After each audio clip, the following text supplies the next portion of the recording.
विद्यार्थी मित्रांनो, येणाऱ्या कंबाईनसाठी आपण रिव्हिजन सिरीज स्टार्ट केली होती. त्यामध्ये आजचे लेक्चर आहे ज्योतिराव फुले यांच्यावर. तर चला स्टार्ट करूया.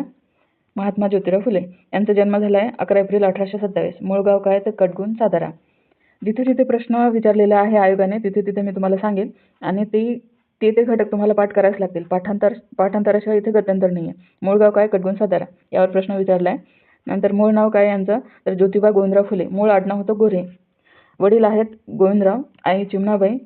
सांभाळ यांचा आत्या सगुणाबाई यांनी केला आहे. नंतर प्राथमिक शिक्षण कधी झाले तर 1834 ते 38 पंतोजींच्या मराठी शाळेत. विवाह वयाच्या 13व्या वर्षी सावित्रीबाईंशी झाला. सावित्रीबाई ह्या खंडोजी नेवसे यांची कन्या आहेत. इंग्रजी शिक्षण कुठे झाले तर स्कॉटिश मिशनरी शाळा पुण्यामध्ये 1841 ते 1847 मध्ये. स्कॉटिश मिशनरी शाळेवर प्रश्न आलेला आहे तर लक्षात ठेवा. यांचे शालेय मित्र कोण आहे? सदाशिव बल्लाळ गोवंडे, सार्वजनिक काका, राघो भंडारकर, याशिवाय मोरो विठ्ठल वाळवेकर आणि उस्मान शेखही लक्षात ठेवा. लष्करी प्रशिक्षण त्यांनी कुठे घेतले तर 1847 मध्ये लहुजी उस्ताद यांच्याकडे. त्यांनी नेमबाजी आणि दांडपट्टा यांचे शिक्षण घेतले. आता बघूया महात्मा फुले यांच्यावर प्रभाव कोणाचा होता. त्यांचे प्रेरणास्त्रोत कोण आहे तर छत्रपती शिवाजी महाराज, संत तुकाराम आणि मार्टिन लुथर किंग. यांच्यावर पाश्चात्य विचारांचा खूप प्रभाव होता. त्यामध्ये हे जे थॉमस पेन आहे लक्षात ठेवणे, याच्यावरही प्रश्न विचारण्यात आलेला आहे. नंतर शैक्षणिक प्रेरणा त्यांना कुठून भेटली तर अहमदनगरच्या जे स्कॉटिश शाळेच्या शिक्षिका आहेत मिस फरार यांच्याकडून मुलींची शाळा स्थापनेची प्रेरणा घेतली.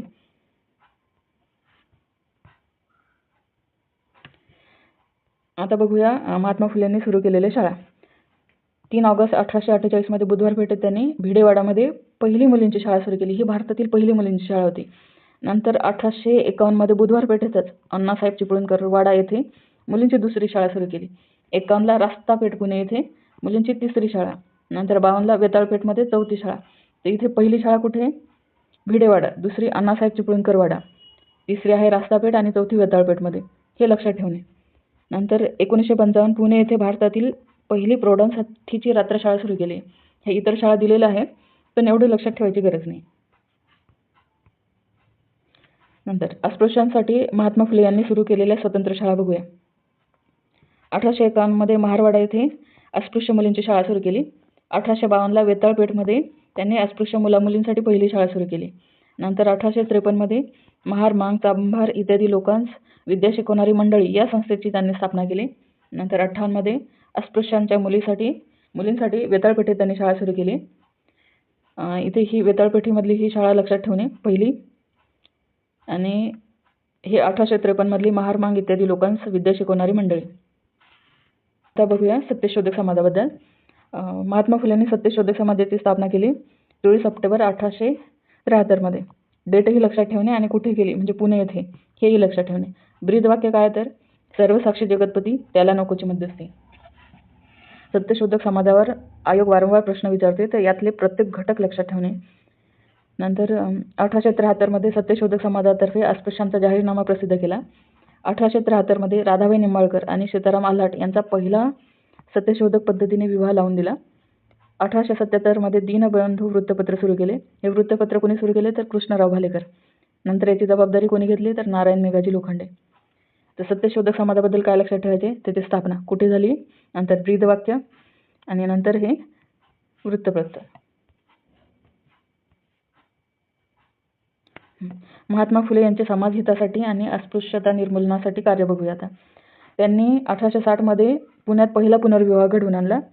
1863 मध्ये पहिले बालहत्या प्रतिबंधक गृह स्थापन केले आणि बालहत्या प्रतिबंधक गृहाबद्दल प्रश्न आलेला आहे. नंतर पुण्यातील गोखल्यांच्या बागेत त्यांनी शेवी जातीतला पहिला विधवा पुनर्विवाह घडवून आणला. 1865 मध्ये विधवांच्या केशवपंत प्रथेविरोधात तळेगाव, ढमढेरे व ओतूर येथे नाविकांचा संप घडवून आणलाय त्यांनी आणि नाविकांच्या संपावर पोषण आलेलं आहे. नंतर रायगड येथील छत्रपती शिवाजी महाराजांच्या समाधीचा जीर्णोद्धार केला. हे महत्त्वाचं आहे. अस्पृश्यांसाठी स्वतःच्या घरातील पाण्याचा हौदही खुला केला. मला वाटतं यावरही प्रश्न विचारण्यात आलेला आहे आयोगाने. नंतर जुन्नर अहमदनगरमध्ये शेतकऱ्यांसाठी खतोडीचे आंदोलन केले. हे तिथेच इम्पॉर्टंट आहे, लक्षात ठेवा. नंतर 1876 ते 82 मध्ये पुणे नगरपालिकेचे सदस्य म्हणून काम केले. नंतर 1877 मध्ये दुष्काळात धनकवडी येथे विद्यार्थ्यांसाठी कॅम्प सुरू केला. 1882 मध्ये हंटर कमिशन पुढे साक्ष दिली. तर मला हे सांगा, हंटर कमिशन पुढे साक्ष देणाऱ्या आणखी कोण व्यक्ती होते? महात्मा फुले सोडून. नंतर बघूया महात्मा फुले यांची साहित्य संपदा. 1855 मध्ये त्यांनी तृतीयरत्न हे नाटक लिहिले. नंतर 59 मध्ये त्यांनी छत्रपती शिवाजी महाराजांवर एक पोवाडा लिहिला. त्याच्यामध्ये स्वतःला त्यांनी काय म्हणून घेतलं तर कुळवाडी भूषण म्हणून. नंतर 1869 मध्ये ब्राह्मणांचे कसब हा काय तर काव्यग्रंथ. 1873 मध्ये गुलामगिरी. 83 मध्ये शेतकऱ्यांचे आसूड. पुन्हा अस्पृश्यांची कैफियत. नंतर 1885 मध्ये इशारा. 1885 मध्ये सत्सार हे मासिक चालू केले आणि 91 मध्ये सार्वजनिक सत्यधर्म. इथं फक्त काय करायचंय, त्यांचे साहित्य संपदा फक्त नावं लक्षात ठेवायचे. तृतीयरत्न, ब्राह्मणांची कसब, गुलामगिरी, शेतकऱ्याचे आसूड, इशारा. इशारावर प्रश्न आलाय, गुलामगिरी पण, आणि हे ब्राह्मणांचे कसब. नंतर महात्मा फुलेंविषयी इतर माहिती लक्षात घेऊया. ब्रिटिश सरकारतर्फे विश्रामबाग वाड्यात शैक्षणिक कार्यासाठी त्यांचा सत्कार करण्यात आला होता. सत्कार कोणी केला तर थॉमस कॅन्डी यांनी. कधी केलाय? 1852 मध्ये. 1863 मध्ये बालहत्या प्रतिबंधक गृहातील काशीबाई या ब्राह्मण विधवेचा यशवंत हा मुलगा त्यांनी दत्तक घेतला. यशवंतला समोर त्यांनी डॉक्टर केले. नंतर 1884 मध्ये नारायण मेघाजी लोखंडे यांनी फुले यांच्या मदतीने मिल हँड असोसिएशन ही भारतातील पहिली कामगार संघटना स्थापन केली. नंतर आहे 1888 मध्ये मुंबईच्या जनतेतर्फे राव बहादूर वडेकर यांनी त्यांना महात्मा ही पदवी प्रदान केली. या पदवीवर प्रश्न आलेला आहे, लक्षात ठेवा. नंतर 28 नोव्हेंबर 1890 रोजी पुणे येथे त्यांचे निधन झाले.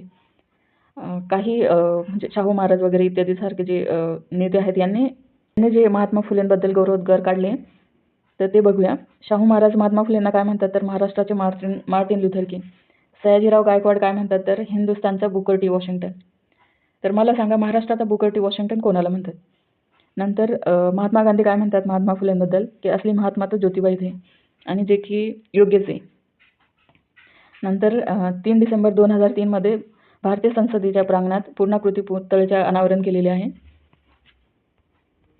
आपण महात्मा फुलेंबद्दलची सगळी माहिती बघितली. तुम्हाला व्हिडिओ कसा वाटला हे कमेंटमध्ये कळवा. थँक्यू.